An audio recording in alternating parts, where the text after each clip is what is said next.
Coaches, want to welcome you back to Big Tour of the World for this first episode in the year 2025. We've been going strong since 2020, and I wanted to follow up on our last episode from 2024 where we previewed the college football playoff, the first 12-team playoff ever in college football history, and sort of broke down what was going to be necessary to do to win the games in the trenches. I'm happy to say that we had, like a lot of people, Ohio State winning in the final. We had them beating Boise State originally. Notre Dame losing to Boise in the semis. Maybe I loved uh, Ashton Giante a little bit too much there, but that one's on me. I want to take away 5 takeaways that we got from the college football playoff. Whether or not you loved it, you hated it, well, it kept us on the edge of our seat, I would argue, for an entire month, and it gave football season, I would argue this, a lot more excitement than I would go just teams going to, backyard BS bowls.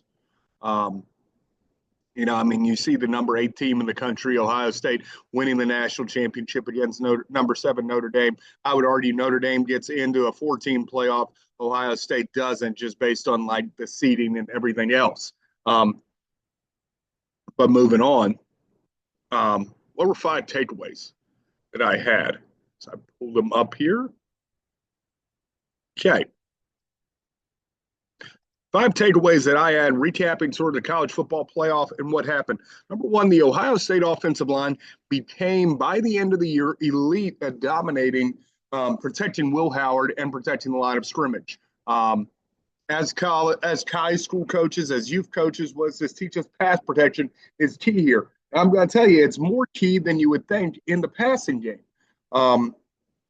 More key than the passing game itself. It's the pass protection. And I think you do this through a number of ways. I've said this on previous episodes that pass pro is not 100% what you do as a protection guy as an offensive line coach. It's a mix of what you do and how you and the coordinator work together to game plan and scheme protections. I think Ohio State did an excellent job of this.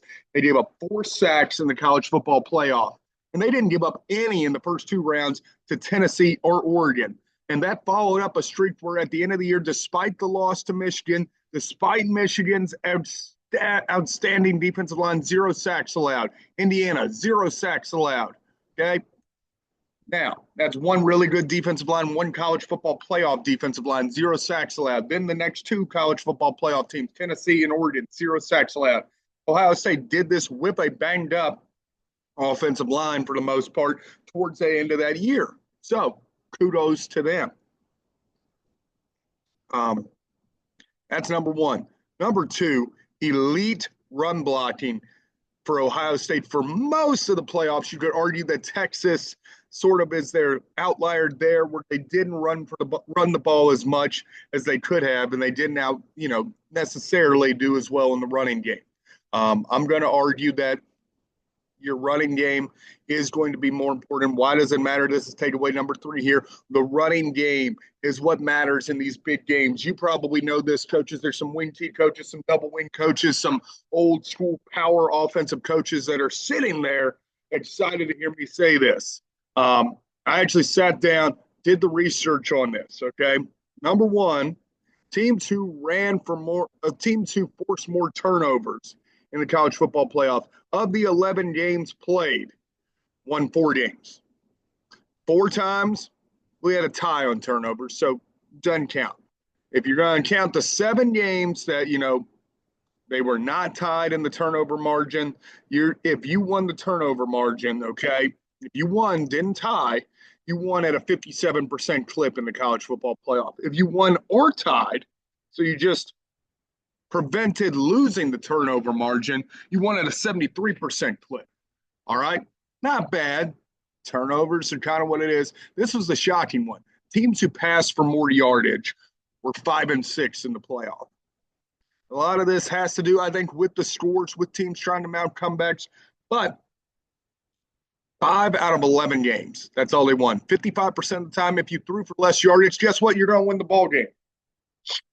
But here is the big one.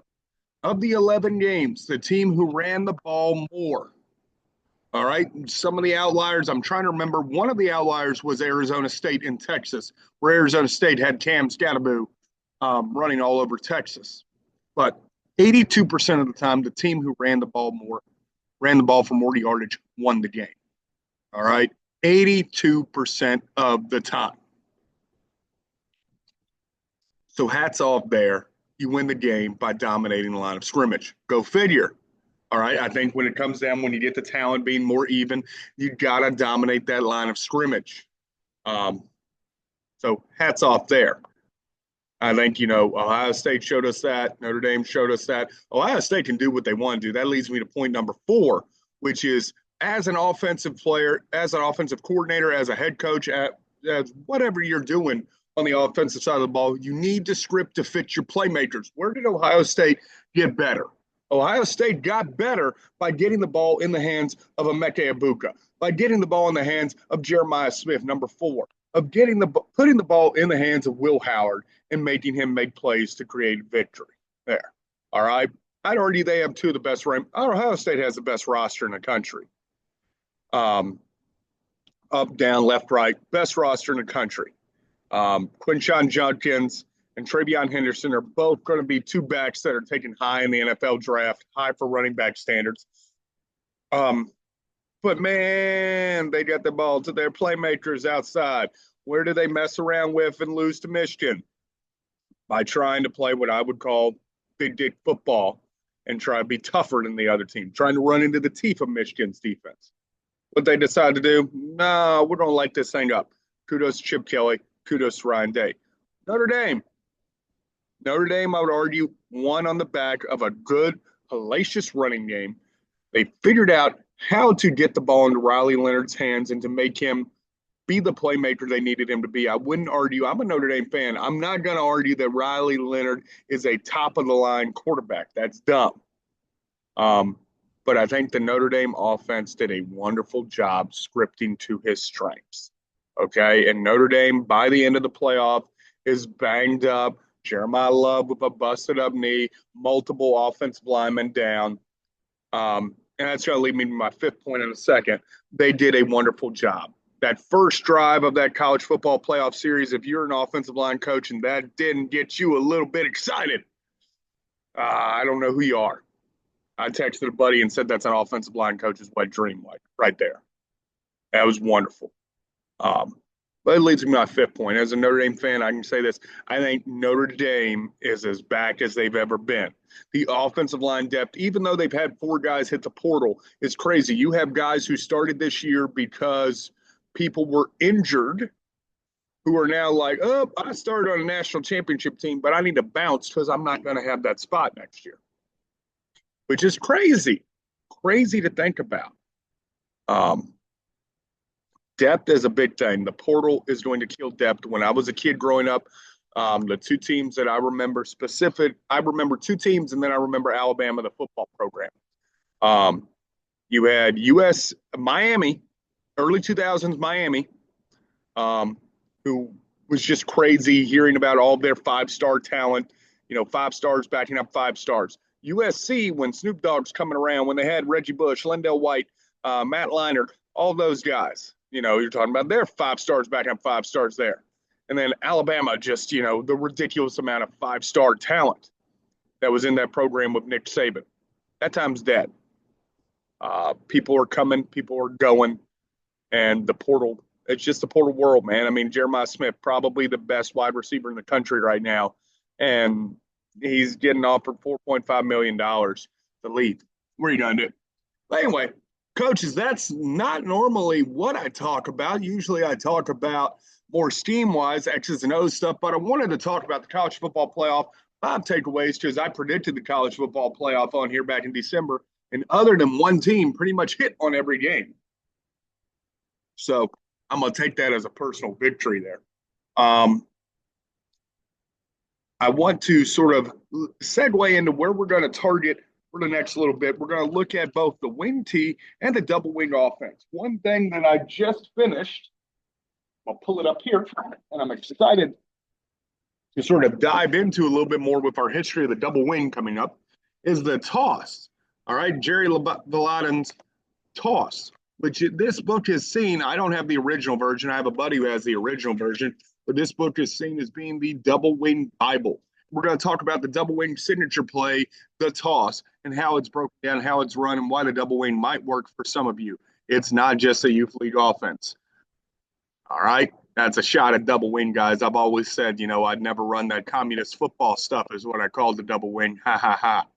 But I got to be honest, after breaking down the toss, it's pretty interesting. It's pretty fun stuff. We're going to talk about that. We're going to talk about wing T because I've also dug into this. I read. That's what I like to do. I like to read. I've also dug into Kenny Simpson's gun T offense. I got a couple different books on this. This is the original playbook right here. And yes, these are not paid advertisements. I paid them out of my pocket.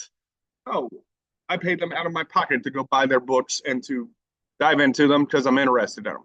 So we're going to talk about the wing tee mixed with Kenny Simpson's gun tee. I'm not going to like steal what he does in his stuff. I'm just going to talk about like similar principles where wing tee applies to spread offense. We're going to talk again on Friday about that, specifically belly versus ISO. And then we're going to dive in and get into double wing and do a little deep dive that I love so much. Done hit as many views. I think we'll have fun. Spread the word to all you double wing fans. We will be hitting on the double wing offense this spring and late winter. All right. Until that next time, coaches, remember, bigs rule the world.